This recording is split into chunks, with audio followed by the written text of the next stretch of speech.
recording right now. So my name is Ariana Dominguez, and I'm an assistant professor and director of the theater programs at UTEP. And we are thrilled to continue our conversation on representation in the performing arts. We started in spring, so the original title was Spring into Representation, but then COVID shut us down, but we're continuing. Our first speaker was Ruben Polendo from Teatro Mitu. We had Austin Dean Ashford come down, talk to us, and perform. And so today we have Martine Green Rogers, and I'm going to let her introduce herself because she's amazing, does magical things. The hope is that Martine will lead the conversation for about 40-ish minutes, then we'll leave 20 minutes for questions. If there's something, burning that you want to ask immediately, if you don't mind putting that into the chat, that way Martine can talk for a bit, and then we can get to those questions. So Martine, welcome. Thank you so much for joining us, and take it away. Thank you. It's always that weird thing where you have to try to introduce yourself because you're like, okay, what do I say? What do I leave out? I don't know. But welcome to my kitchen. Mostly because this is probably the quietest place in my house. For a bit of irony, we're having some work done in our house. So yay construction. So my name is Martine Green Rogers.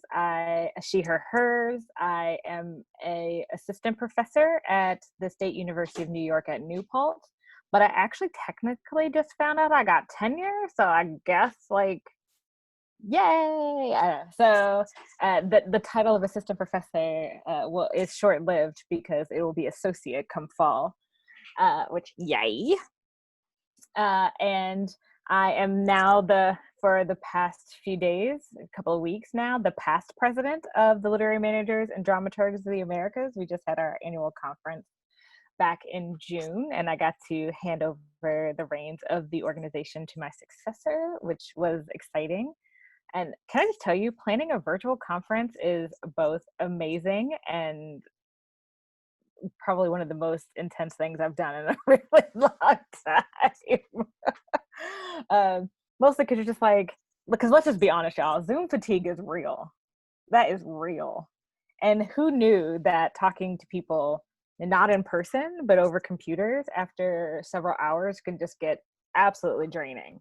I'm not sure what it is about the technology. I'm waiting for someone to do that study to explain to us why sitting in a meeting with people is far more easy than doing it over a computer. The only thing that I've managed to reckon so far, and you can tell me if you think you have a different idea on this, but the only thing I can reckon is maybe because you end up just sitting the entire time, like you don't even get that sort of transition movement of going from one room to another. You just sit in a chair and then you just stay there forever. So I don't know. But anywho, enough about that, because that is not what you came to listen to me talk about. Oh, by the way, if you haven't noticed, I'm a little quirky. What else do you need to know about me? I am a freelance dramaturg. I dramaturg at places such as the Oregon Shakespeare Festival.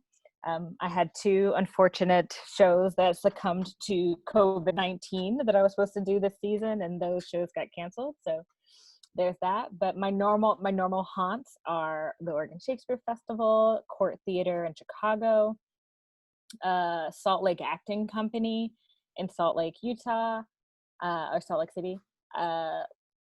Where else do I work? I do a lot of new play development. I just did the Seven Devils New Play Foundry. I also usually do the Great Plains Theater Conference. I usually do some work with the Kennedy Center. I have a workshop coming up with the Kennedy Center.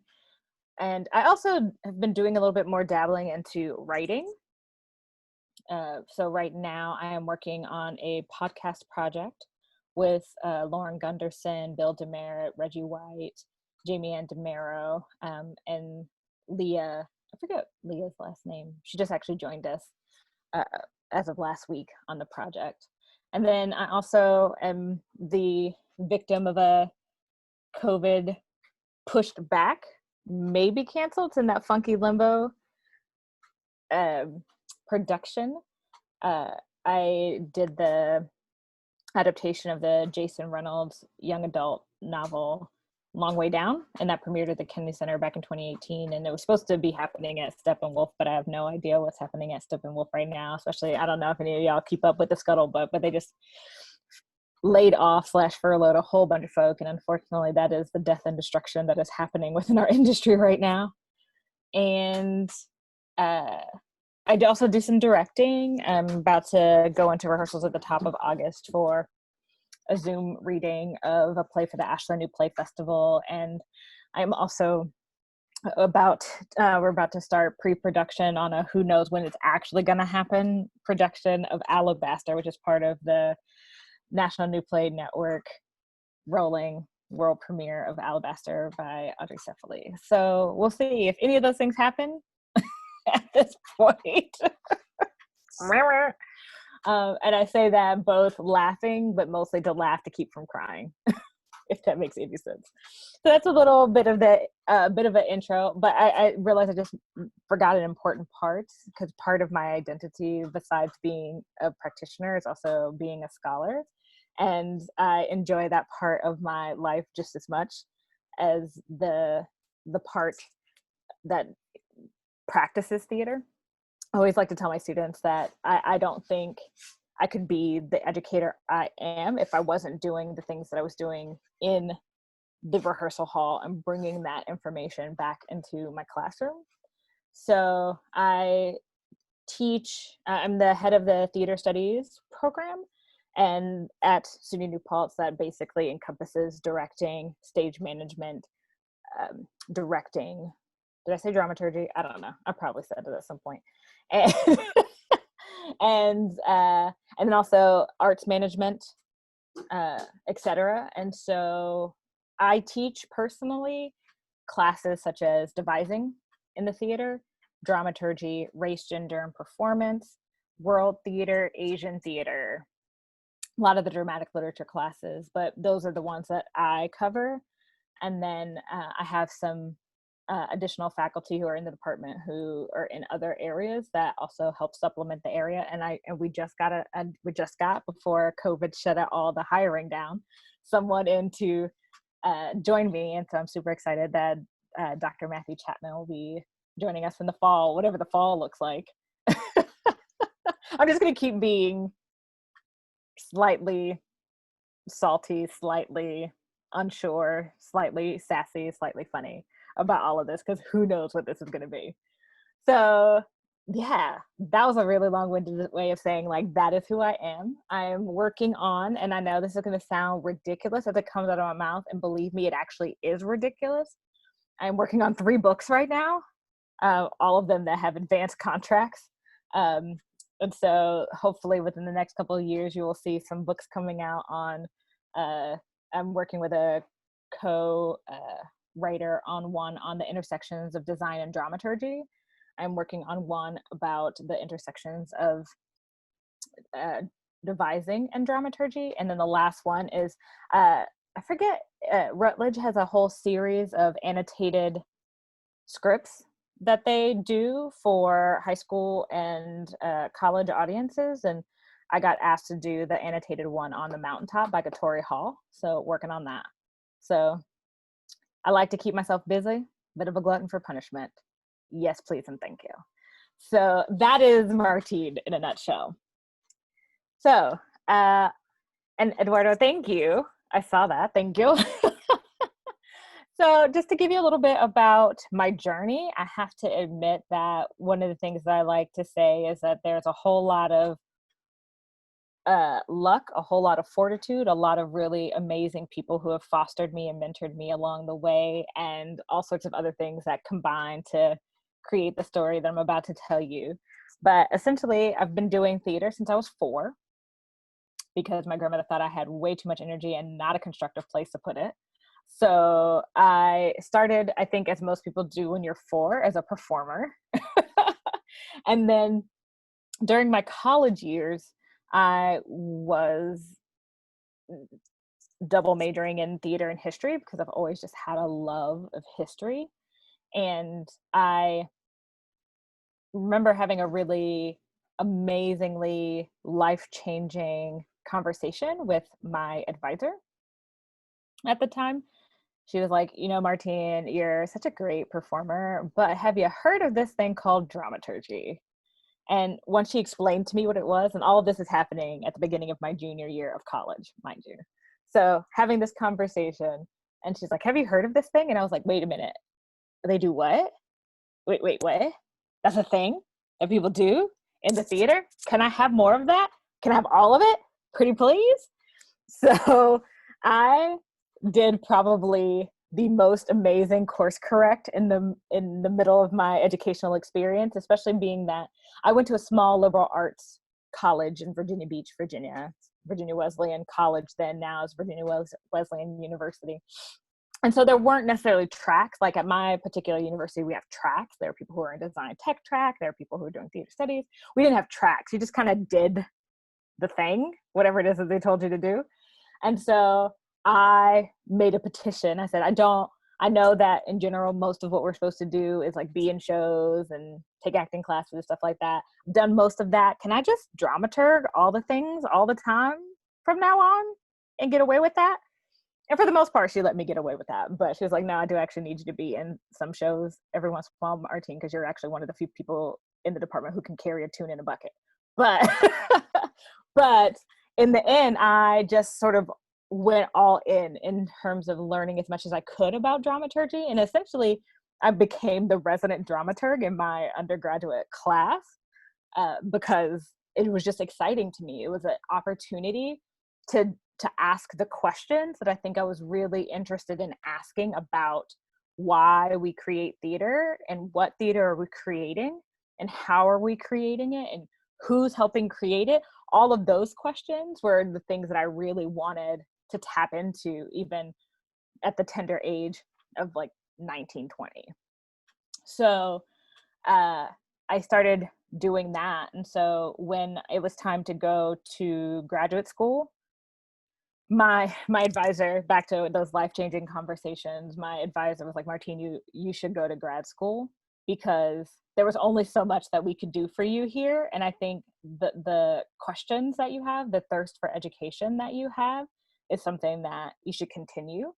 And at the time I was like, okay, sure. And it is weird that I was kind of just like, yeah, sure, not really thinking too hard about what it means to really commit to go to grad school. But I was like, sure, why not? I'll do that.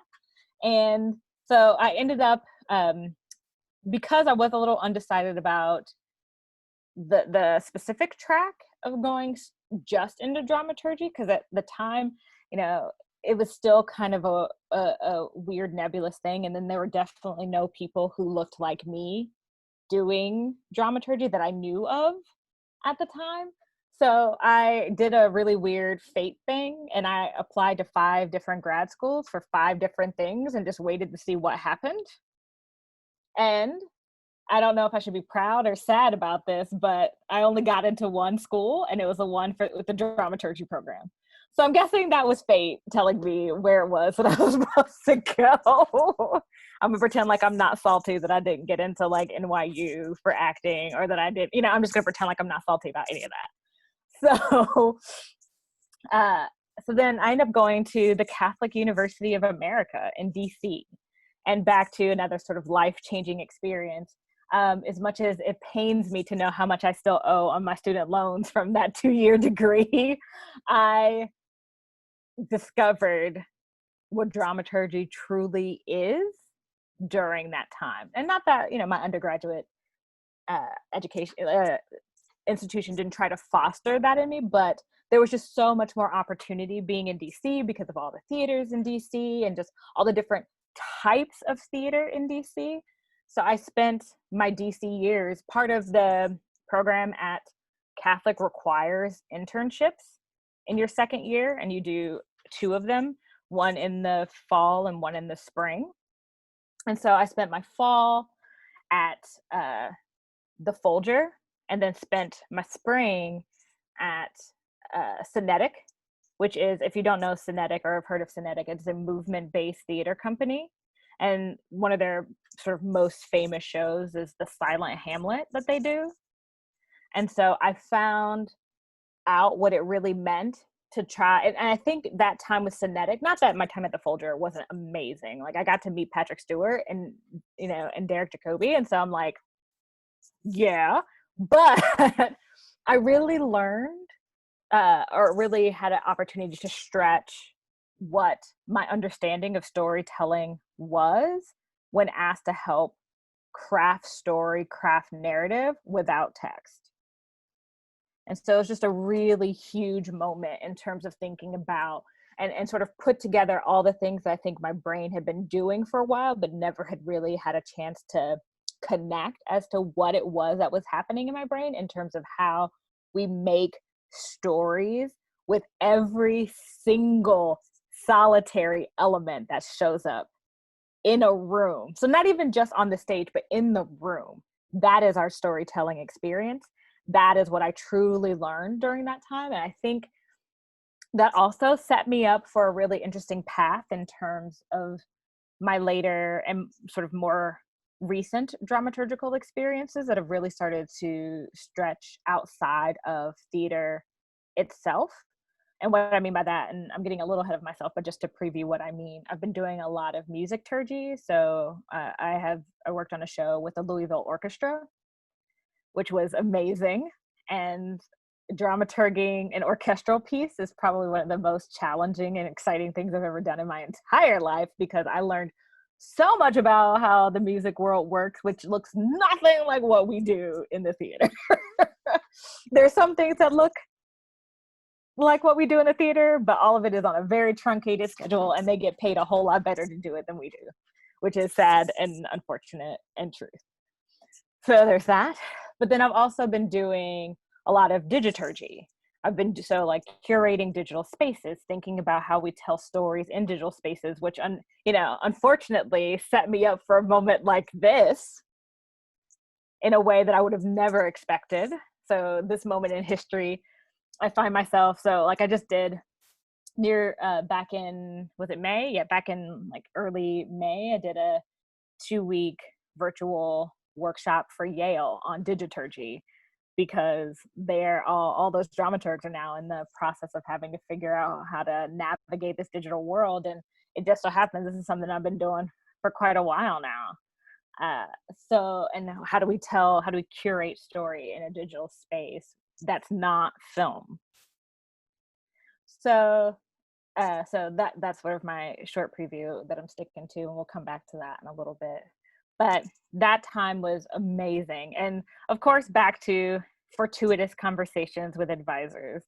I'm talking to my master's degree advisor at Catholic, Dr. Patrick Tewitt, and I was like, okay, well, what do I do now? Because it was an MA program, so it wasn't even an MFA. So it's like, because at the time I thought, okay, I'm just going to get a little bit more training, get a little bit more going on in my head about what this is, and I'm just going to jump into the world and do theater. And of course, he was like, Martine, you could do that, or you should think about a PhD program, because I know that there's a scholar in there, because I can hear. And it's interesting because he was the one that identified it long before I actually truly understood what it means. Because I'm very much a theater historian, but I also realized from talking to him and then years later really understanding what it meant when I wrote my dissertation, I'm actually more of a theater theorist than I am a historian.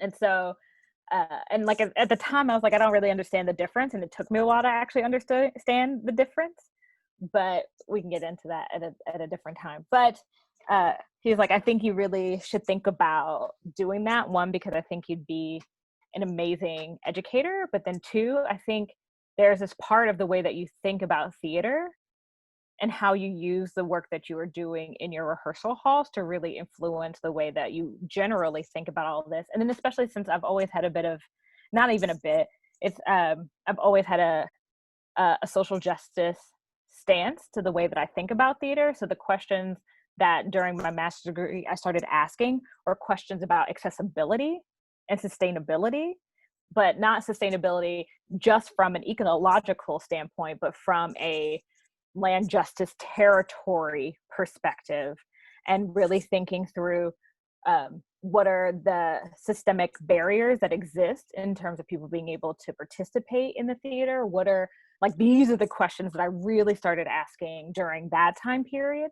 And so he's like, Martine, I think these are the things that would really be important for you to continue to develop and to think through, even if you don't want to be an educator. I think for your own personal journey, having that rigor of really putting your ideas to the fire and testing them out, and, like, getting to the point where you can really sort of argue them in a way that people in sort of a majority academic realm will understand, would be really useful. And I didn't really quite understand what that meant until I got to my PhD program, and then realized that, like, from the moment that I got there, that my body was a revolutionary act in that space.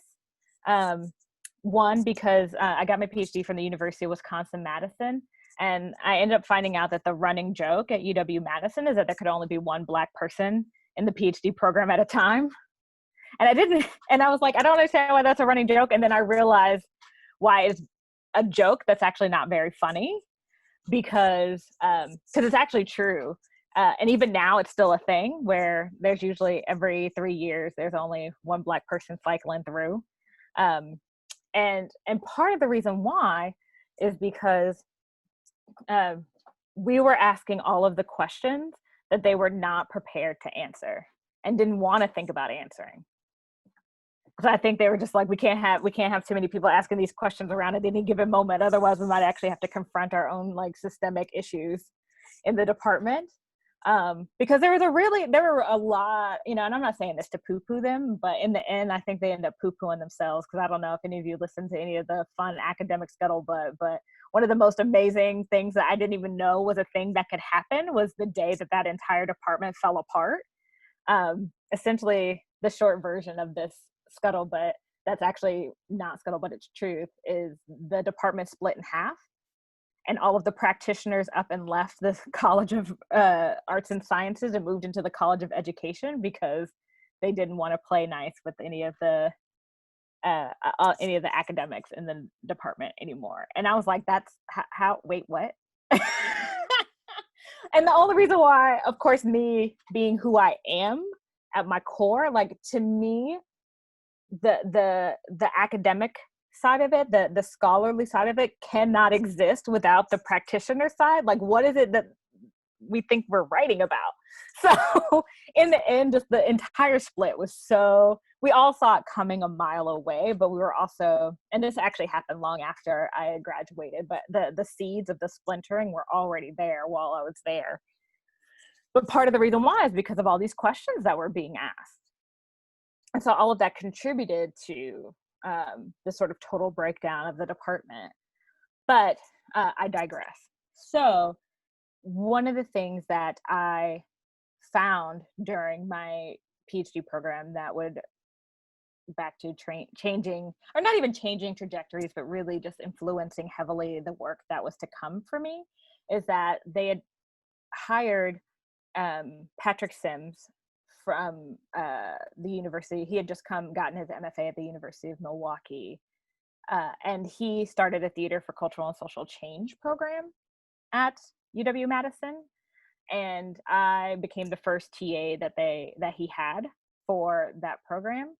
And the way that I just understood, that was where I needed to be, because all of the questions that I've been asking during my master's degree really started to come to life. So really thinking through issues of inequality, thinking about, how is theater surviving, considering that it can be very elitist at times in terms of how people are allowed to play.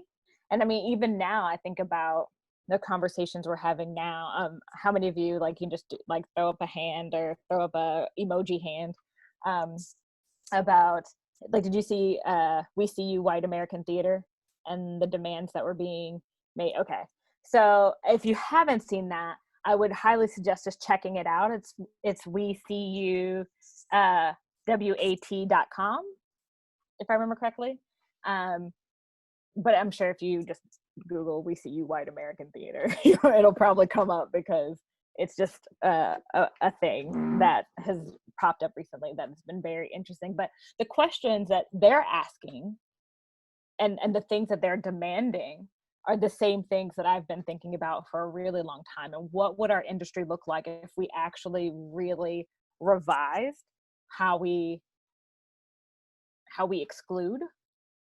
You know, because I'm thinking about even just early in my career when I got my first gig at the Oregon Shakespeare Festival during my PhD program. I was just getting ready to become ABD, and this amazing opportunity came up. What I didn't know, and actually I'm going to digress a little bit and tell you this story because it's actually a really funny story, but it also gets back into the larger thing that I'm going to talk about. One day I was studying for my comps in my apartment, and my phone rings. And this is like, you know, that moment where you're like, oh, there's a number. I don't even recognize this area code. I don't know what this is. Do I want to answer this? Like, who is this? I'm pretty sure I don't owe anybody any money, but I don't know. So do I want to answer this? Bill collector. No. But I ended up picking it up anyway. And it was the strangest conversation, I think, even to this day, that I've had in my entire life, because I pick up the phone. I'm like, hi, this is Martine. How can I help you? And this voice on the other end was like, so you do Shakespeare? And I was like, yeah. And notice, no name, who they are, none of that. And then I just got a litany of Shakespeare questions after that. And I'm like, what is happening? And of course, because curiosity is always going to be the thing that gets this cat, I just kept answering them, but still having this moment of, who am I talking to? 40 minutes into this conversation, finally the person reveals who they are and why they're calling. And it was Dr. Louis Douthit calling from the Oregon Shakespeare Festival. She had heard about me through Patrick Sims because he had actually ended an acting contract he had with them early to come take the job at the University of Wisconsin-Madison. And he had been sort of silently waiting until I was close to ABD status to let Louis know that I existed. And the moment she found out I existed, because she was like, wait a minute, there's a Black woman that's a Shakespearean dramaturg. Where is she? And so basically and it was so weird because she had all of this information that I'm like, who am I talking to? Because obviously they must know who I am, because they knew that I had written my master's thesis on Troilus and Cressida. Like, there was just all this information this person had, and I'm like, how do you know all these things about me? Which is part of the reason why I stayed on the phone, because I was just waiting out of curiosity to find out who I'm talking to. But by the end of that conversation, after she introduced herself, she offered me my first gig at the Oregon Shakespeare Festival. So next thing I knew, I was packing it up after I took my comps and luckily passed. But I was headed out to Oregon Shakes. And here's the thing that's interesting about this story. All of my going to the Oregon Shakespeare Festival had to be done clandestinely. And here's the reason why. Back to the way that like systems are really interesting, and the way that like the sort of insidious things that happen sometimes, unfortunately, in higher ed. I essentially had to disappear for like, you know, Patrick was talking to me about it, and he was just like, all right, Martine, we're gonna figure out how to get you out of your TA contract, and we're gonna send you off to do this, but you cannot tell anyone where you're going. And I didn't get, like, I kind of got, but I didn't understand all of the dynamics of it until I came back. But basically I left in April, went and did 3 months of the Oregon Shakespeare Festival, came back. And here's the thing, Patrick was not my advisor, and he told me I couldn't even tell my advisor I was going. And so, and I still thought that whole thing was weird, but I was like, okay, I trust you because I trusted him. And so I just did what he told me to do. So I came back. When I got back, I found out loud and clear why I could not tell them.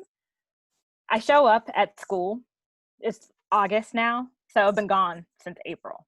None of them knew where I'd truly gone. So I show up in August, like classes are getting ready to start, and I'm getting ready to start up my TA position again. And I run into a former professor of mine, and he sees me and he's like, I haven't seen you in a really long time. Where have you been? Like, really just had this moment of, oh, like, which I thought was interesting that I hadn't seen him since April, and he was just figuring out I hadn't been around in August. But I was like, oh, because when I got back, Patrick said I could talk about where I've been. So I was like, oh, I went and did a small stint at the Oregon Shakespeare Festival. And he was like, you did what? And I was like, oh, I just did a small stint at the Oregon Shakespeare Festival. He looked me dead in my eye, rolled his eyes, and walked away. And I was like,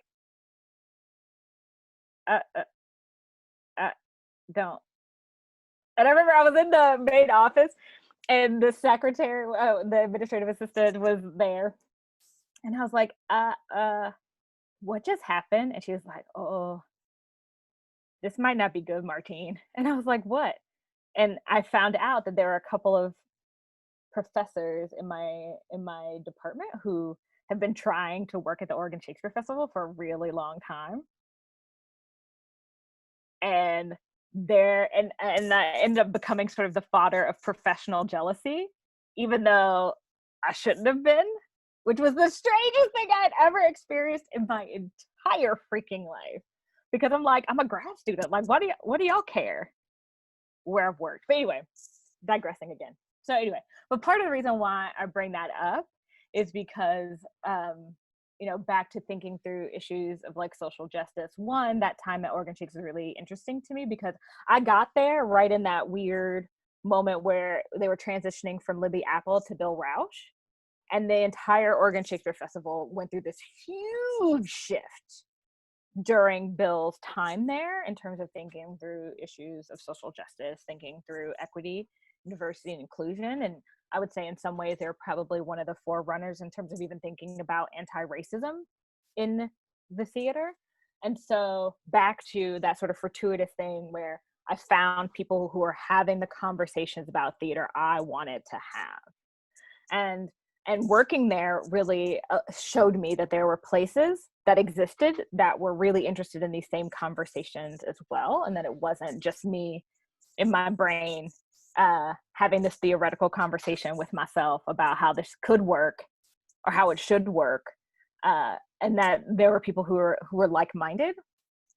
So that was amazing and fantastic, and really sort of put me into a different sphere in terms of thinking about the work that I was doing. And so from that moment on, that is basically what my life is. I dramaturg things. I continue to ask questions that people are both happy that I asked and really upset that I've asked at the same time. And I continue to think through, how my like just my existence is both a unicorn and that it shouldn't be. And one of the things that makes me very happy about what has happened in the field of dramaturgy since I started, and I would say, I guess if one had to like give oneself labels such as early career, mid-career, late career, I'm definitely firmly mid-career at this point. But when I started, I only knew of a handful of people who looked like me doing dramaturgy. And now the field is so much more racially and ethnically diverse in a way that makes me super happy.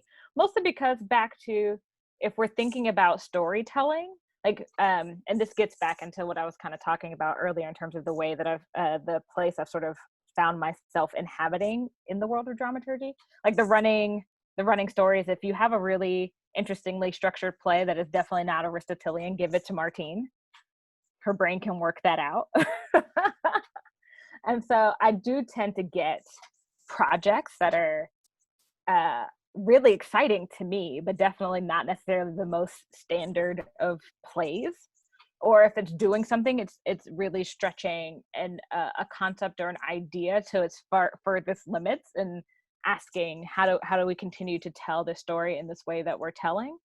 But then also, my roots are always in classical dramaturgy, so I get a lot of work in that realm too. Like when I was just doing the Seven Devils, I worked on Anya Pearson's Agamemnon, which I'm guessing if you can just hear the title, it is a contemporary reworking of the story of Agamemnon that is set in the 1980s in Oakland. And so thinking about the war on drugs and how that affected African American communities.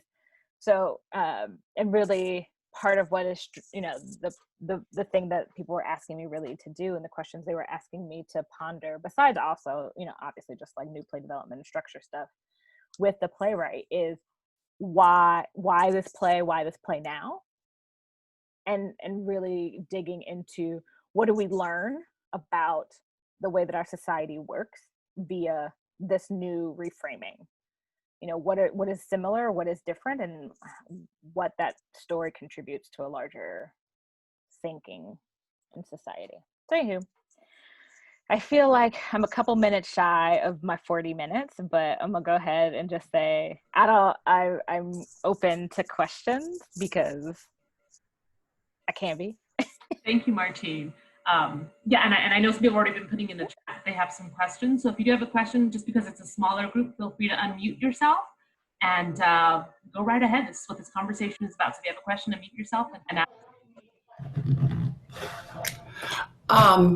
I have a question. Shall I go ahead and start, Adriana? Hi. Oh, is Martine frozen? While she's frozen, do we call her Martine or Dr. Green Rogers or?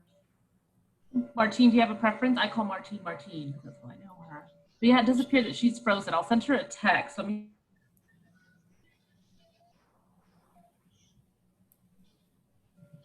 It's a great expression she got frozen with. Absolutely. Someone should take a screenshot and send that to her. There she is. All right, perfect. Oh, hi. Am I back? You're back.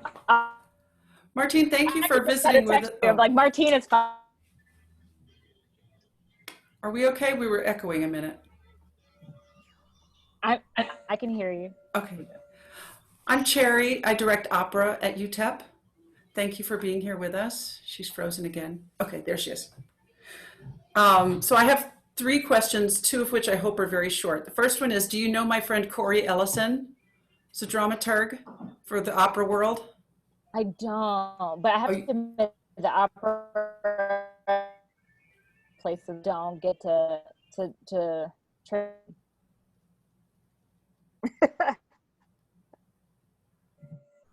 Am I back? Hold on. Kind of. Hold that thought. Let's see.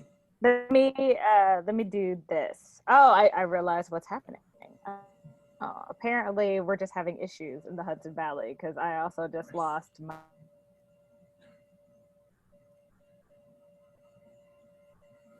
Time of Rona. Oh my gosh. Well, Cherry, you got your first question kind of answered. Yeah, she doesn't know Corey. That's cool. Well, you might be able to answer my question if she can't, but Am I back yet? We can kind of hear you, a little glitchy, but we can hear you. Can't see you. Okay.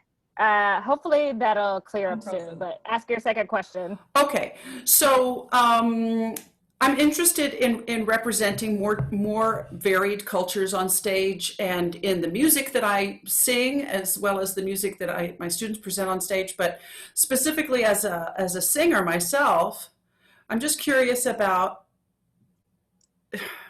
how do I say it? I guess the image of a white person trying to represent diverse.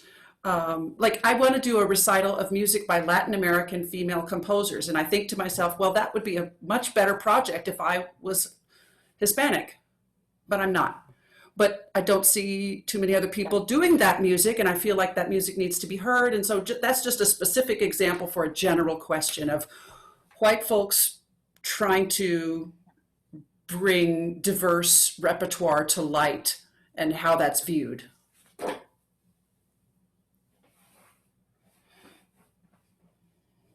Yeah, I heard most of that question. Can you hear me now? Yes. Okay. Yes.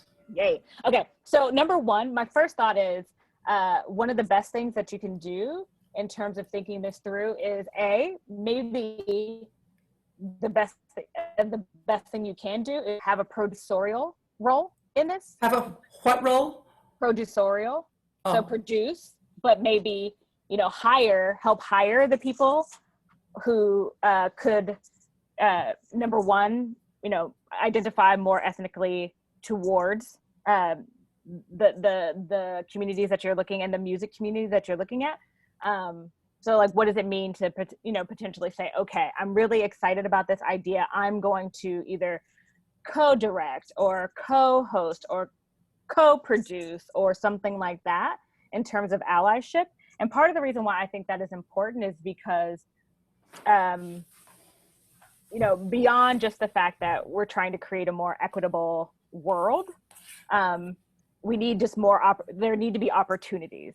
And I think, allyship and especially advocacy is something that I think white and white presenting people can do really well in terms of like helping people get into a particular space that they might not have been able to get into because of these issues and these systemic barriers. So I would say my best recommendation is to say that, number one, maybe obviously like immerse yourself in the culture that you're interested in doing the work of. And then as you do that, you'll probably discover that part of what that might mean is that you may not be the best person to direct the thing, but you may be a good person to produce the thing. And as you're digging into the communities, you can find out who are the people who are super promising that like need work. And especially in a moment like this, where my major fear that is going to happen as a result of the Rona, that I'm affectionately calling her, is that people are going to go back to things that they feel are less risky, whatever that ham and cheese sandwich that means. But usually what that means is default white.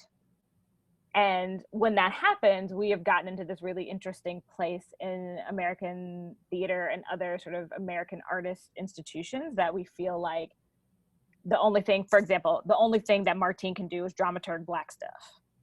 The only thing that, and if she's doing anything else, then it's not authentic. And I don't mean that in terms of like skipping through like other ethnicities and races, but it's always fascinating to me when people find out that I'm a Shakespeare dramaturg, because they are like, what does a Black person know about Shakespeare? And I'm like, just as much as you, if not more. Like, I don't understand the question. But I mean, the thing that's interesting is that, it was essentially a white woman that was like, okay, I see the potential in Martine. I'm going to give her an opportunity at the Oregon Shakespeare Festival and see what she does with it. And of course, I did what I do with that opportunity, which is show them I know about the Bard. So anyway, all of that rambling is to say, like, I think especially right now, opportunities for people of color, and especially Black and Indigenous, but all like across the board, people of color, this is the moment that we can actually remake what the arts look like. And we would be silly not to take that as that opportunity. We would just be silly. Because everyone's like looking forward to going back to normal. I'm like, no, normal didn't work. Normal did not work. There's a reason why for a very long time, I couldn't find anyone else that looked like me in my field, that it didn't work. So let's do something different this time. And so my advocacy to you is, yes, do the thing, produce the thing, and like get some amazing artists of color who are representative of that culture that you are looking at in that room, working with you, not for you, to do the thing. Does that make any sense? It makes perfect sense. I'd love to follow up though. I'm considering doing a solo project, just me as the performer with a pianist. Mm-hmm. And that's where my question, the heart of my question really lies. Although you've given me a lot to think about, and I'm definitely going to use all of that. But I don't want to be limited to doing just dead white men's music, or even living white men's or white women's music. That's fair. Understood. But I also don't want to be seen. I've just finished reading White Fragility and White Rage, and I'm trying to educate myself more about these issues. So I don't want to be seen as a white savior by producing the ethnic music that nobody else is. I mean, by physically producing it myself, singing it. But I do want to celebrate it and lift it up. Mm-hmm. So I'm just want to learn more about what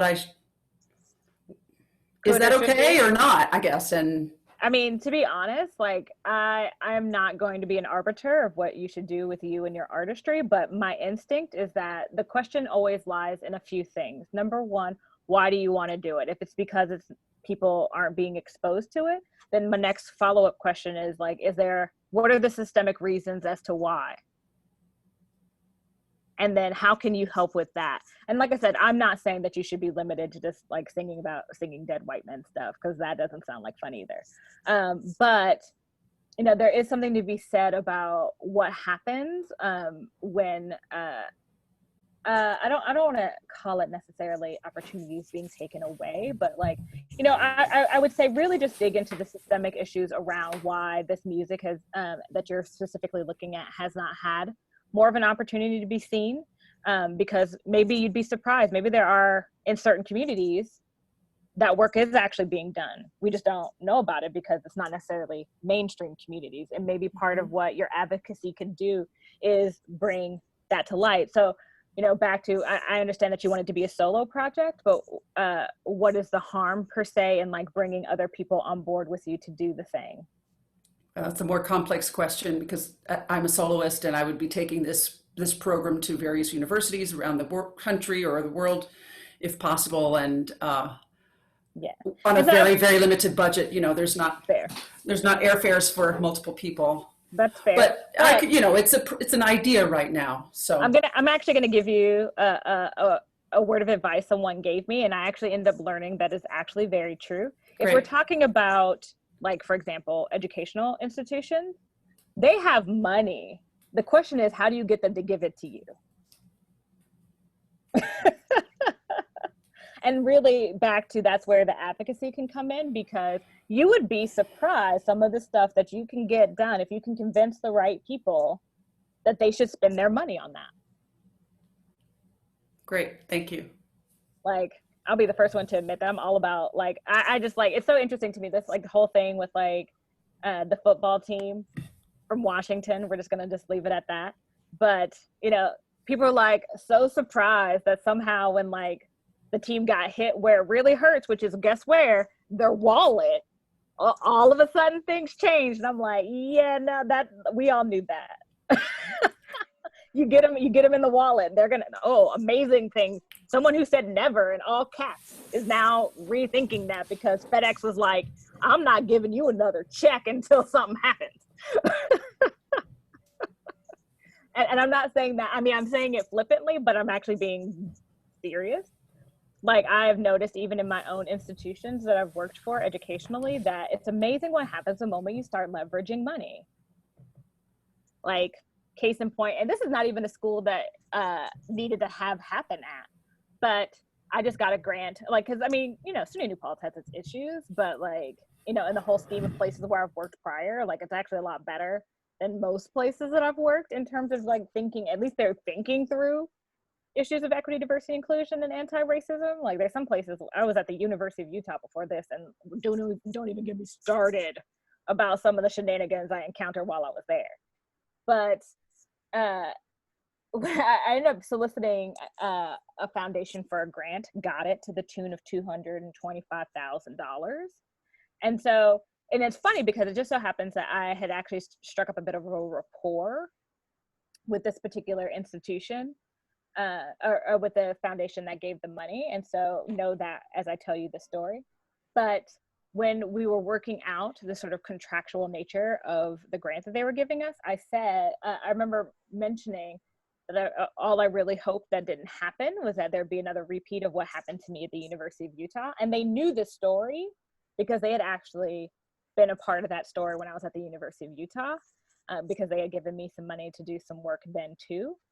And next thing I know, and this is me just talking to them just like as people, just like person to person. Next thing I know, I get a phone call from development at SUNY New Paltz, and they're like, I just got a request from the foundation that if you leave, that they want a clause put in, or if you leave SUNY New Paltz, they get to take their money, they get to take whatever money in the account is left back. What did you do? And I was like, I didn't do anything. That was all them. Like, I didn't do that. They were like, well, can you talk them out of it? And I was like, no, because I know them. And if that's what they've decided they want in that clause, that's what they're going to do. And it's interesting because like there was a lot of pushback about it, but in the end, they wanted the money, which meant, and I think part of the reason why they were scared is they knew I was up for tenure. And I don't think anybody really thought I wasn't going to get it. But what happened if Martine didn't get tenure? And in some ways, guess what? That money, I'm sure, had nothing to do with the fact that I got tenure, but maybe had a little bit to do with the fact that I got tenure. Because they knew if I left, that money was going back to the foundation.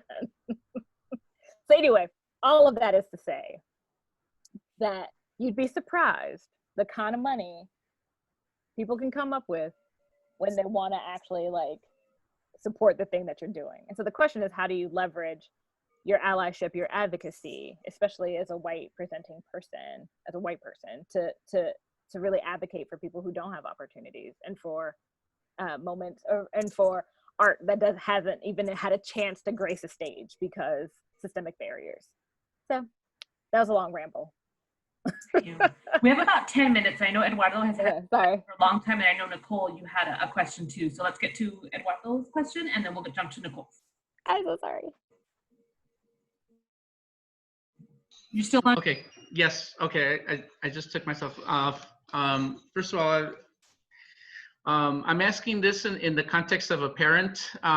So my first question is, what advice would you give to high school students, especially high school students of color, who are thinking about what college program to apply to in terms of, you know, interest in the fine arts, especially in theater?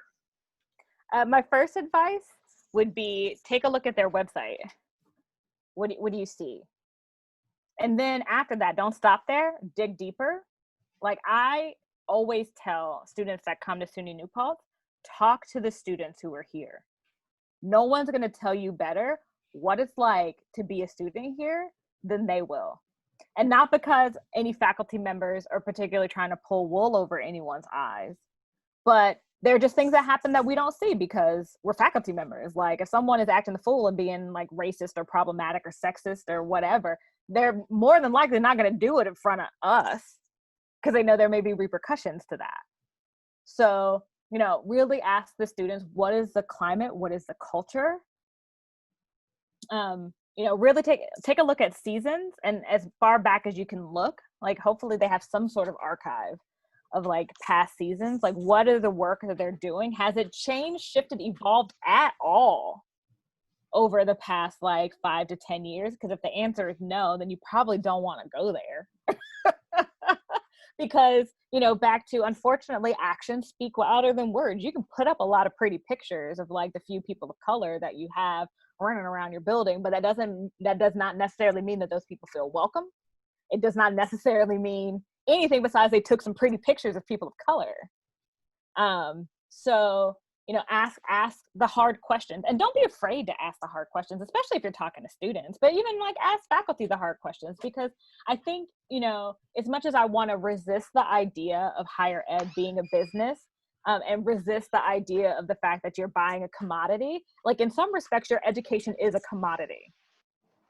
Like what you are learning in that building is the thing that you're going to take with you moving forward for the rest of your life. So the least you can do is know that what you're getting is something that is going to be useful to you later on. So, you know, don't be afraid to ask questions, you know, and some of it is about also telling them to do things like, you know, asking, if they're talking to students, ask them like, who are the faculty members that you know you can get the real tea from? Like everybody in the theater department at SUNY New Paltz knows that if you come and ask me a question, good, bad, ugly, or disgusting, I'm gonna answer it because I practice radical transparency in my entire life and in like my artistry. Like I'm just gonna tell you what it is, because how can you make an informed decision if I'm consciously withholding information from you? And so similarly, so what advice do you give to college students, you know, because as you mentioned, and what we all know that, you know, the fine arts, especially including the industry of theater, is predominantly white. What advice do you give to college students in terms of breaking into that industry? Right. If you're talking about, are you talking about the transition from school to the industry? Right. Okay. One of the things that I'm always telling my students to do is like find the places that are doing the work you want to do.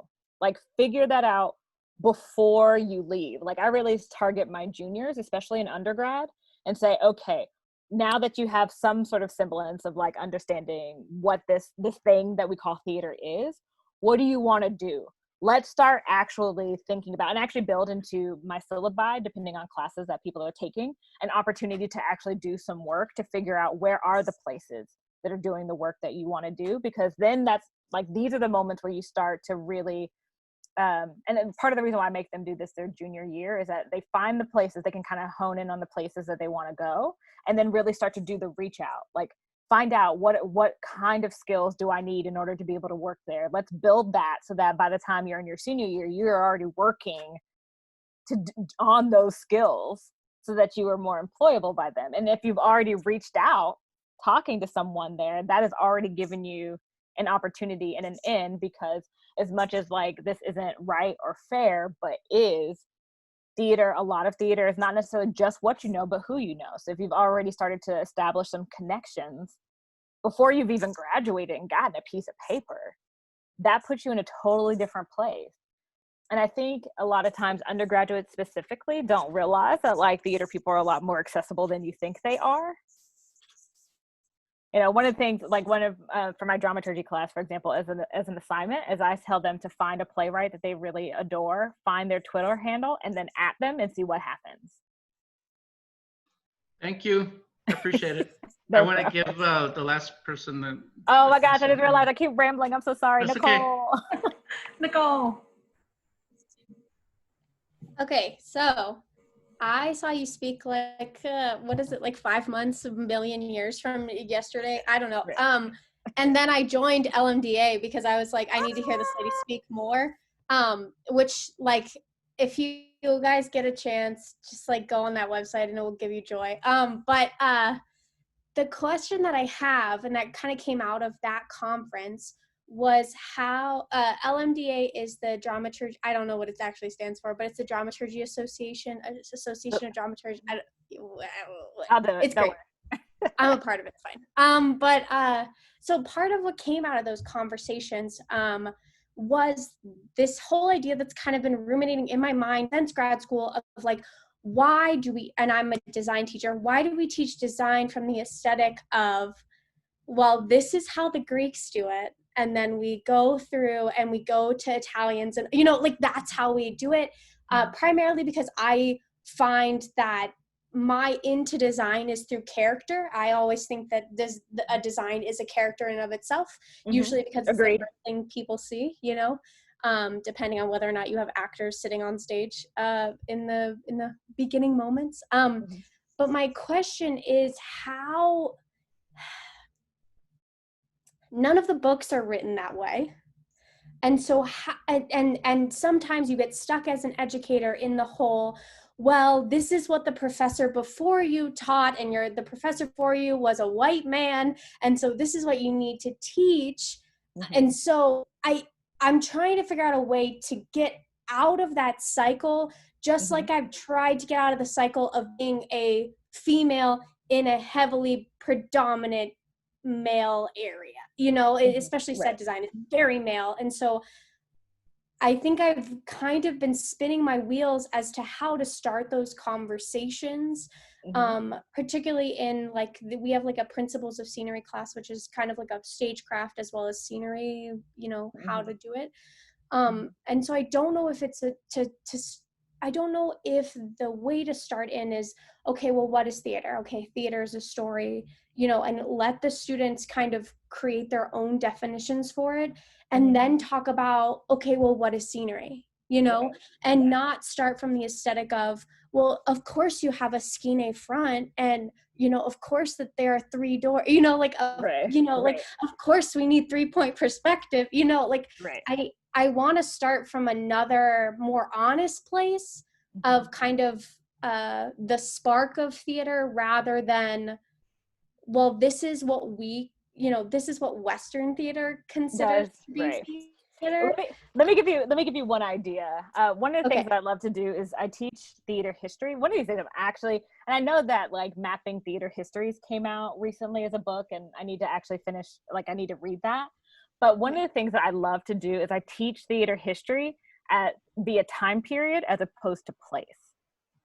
Okay, cool. So what I mean by that is actually saying, okay, like I'm just going to make up some numbers now, but like let's say we're looking at like 100, like 100, like, Okay. or what was happening across the entire globe during that time. And part of the reason why I make my students do this is that they actually start to realize that there's a whole lot of conversations that were happening by just via trade routes that no one is paying attention to in terms of how like theater is developing. Like I love especially doing this in my Asian theater class because they start to realize really quickly, like, oh, wait a minute, the Chinese were doing this then. And then like 50 years later, like you see this happening in England. And they really started to actually realize that, like, they're like, wait a minute. And then of course, because they get curious, they start doing that digging, like, well, what were trade routes looking like during this time? And I mean, a lot of that information exists. It's not necessarily always in theater textbooks, but that information exists. And so all of a sudden you're realizing, oh, wait a minute. Did the English get that from the Chinese? and I think those questions become really important because you also, and I mean, not just to like poo-poo on like the British, but like you start to see like there are also moments where you see things that are happening in Britain and then you see a few years later it's happening in Japan. And you're like, okay. And like you trace and then you look at the trade routes and you're like, that makes sense. Like, and same thing with like on the continent of Africa, you start to see a shift in storytelling that like it's a lot of times, especially like back to the questions that I like to ask. I know when like sort of teaching theater history and like you can do any like discipline in the theater this way and it work, but like even just thinking about like and you know we specifically talk about it in terms of design in Asian theater, but even just thinking about technique in terms of like playwriting, all of a sudden if you start really looking at it across time as opposed to country, you start to see how like everyone is influencing everyone somehow, some way. So anyway, one of these days, like, and the thing that's funny about it is that as I continue to do this, because like one of the things that I actually really suggest that you do is make your students do this work with you. Cool. It just makes it easier. And I mean that, like, if you were trying to like piece this all together on your own, you would essentially have a book. And I mean, in some respects, that's actually part of like what I'm doing. And like, I am compiling this information to eventually put it into a book. But it takes a lot of time and a lot of effort to do all this mapping. So if you get everyone to help you with it along the way, like I tell them, like, this is what I've discovered. Like, what else can we discover together and make it a joint effort? And part of the reason why that becomes important is that then you are forcing your students to also think outside their boxes and really also delve into other cultural considerations as they are making this work and really asking them to see how much, you know, unfortunately, capitalism has just like affected everything that we do in our art. Because back to, notice I said trade routes. Yeah. People bartering, etc. All of a sudden, you're like, oh, that explains everything. Yeah, I just think that specifically when it comes to design, and now that we are in Corona or Rona.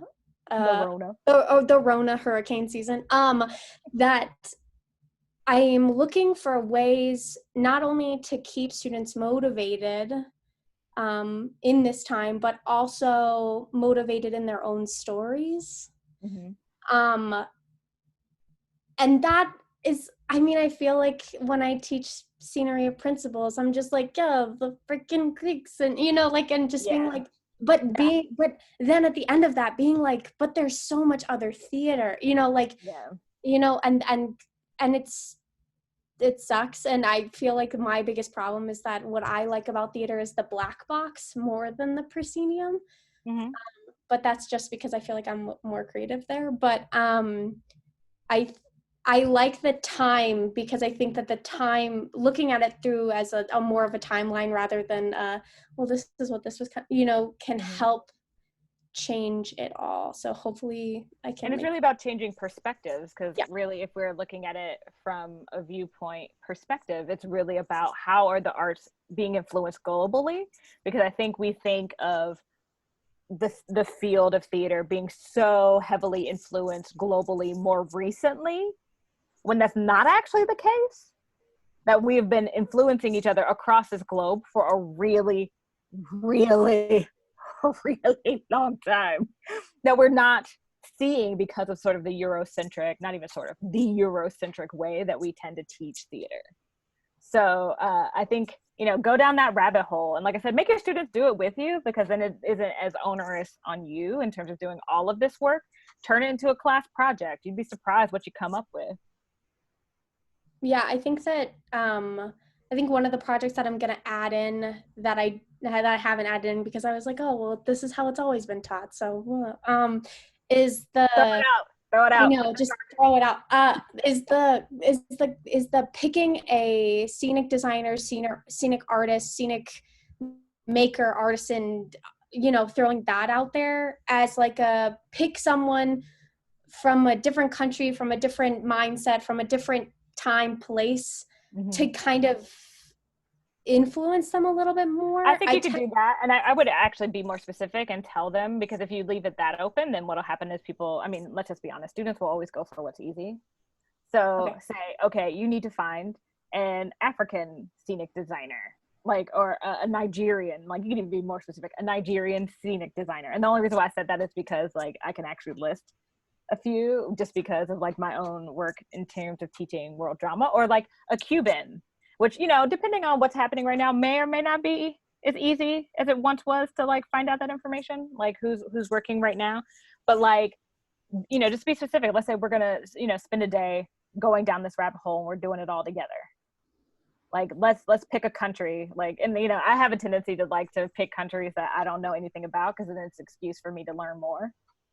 So my next thing is I'm making everyone do a project on Liberia, because I don't really know a lot about what's going on in Liberia, and I'm about to find out. And I'm making them do it with me. And one last question, if I can. Sorry, I know we're like past time. Is how to. There have been several people who have, especially educators, who have said, if how do I diversify my like reading list? Like how we pick certain plays to design and stuff like that. And apart from being like, all right, this one's a freebie, you get to pick whatever play you want, like whatever new play or whatever something that you enjoy is. I've heard people say, well, I just bring it to my students.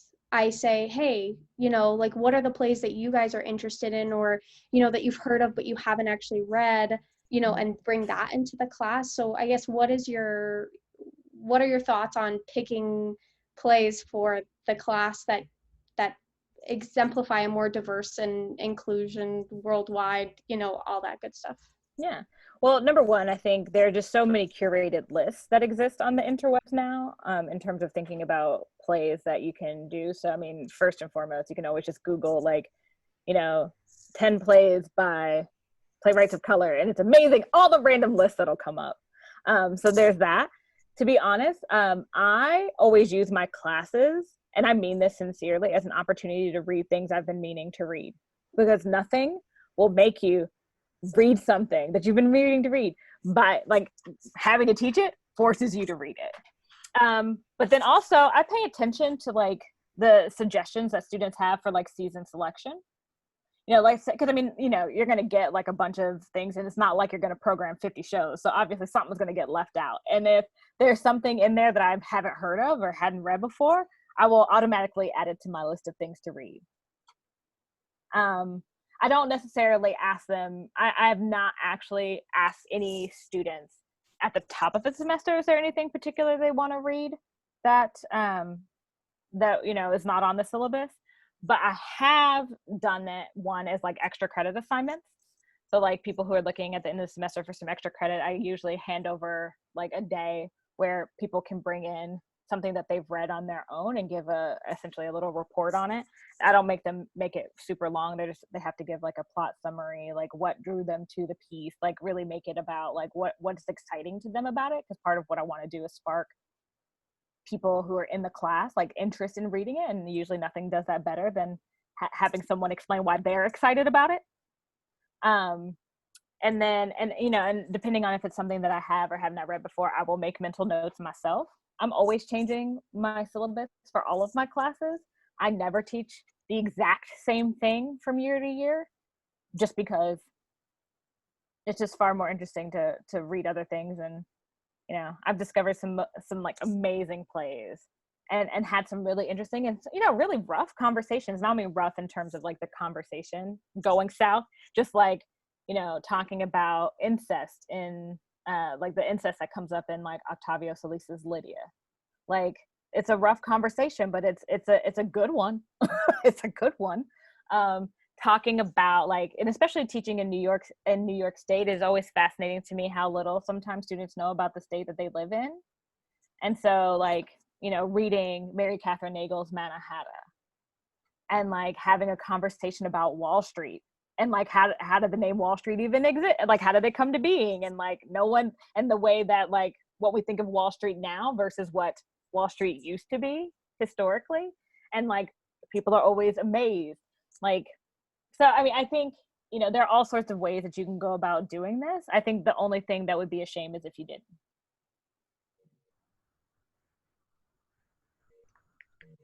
And by the way, any of you, feel free to email me at any moment. Like I'm always good for returning an email. I'll admit that this week is slightly dense for me, but next week is better. So feel free to email me. I can put my email in the box. Yes, if you would. That was going to be my very next question. Perfect.